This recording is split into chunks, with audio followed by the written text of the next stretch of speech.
obrambo Republike Slovenije. Kandidati 27. generacije so postrojeni in pripravljeni za vaš nagovor.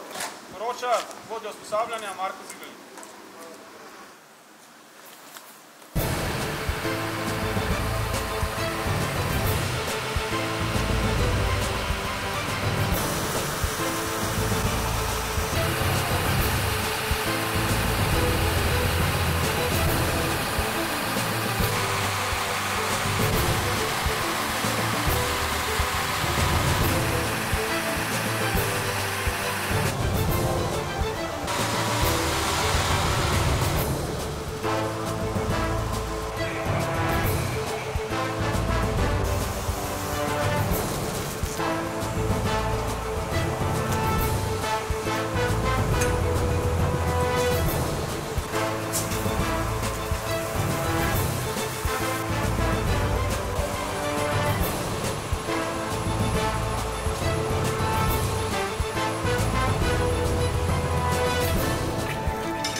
Tudi z moje strani, seveda, hvala lepa vsem sodelavkam in sodelavki in sodelavcem, ki so skrbeli za vas, za postopke, kot tudi vse.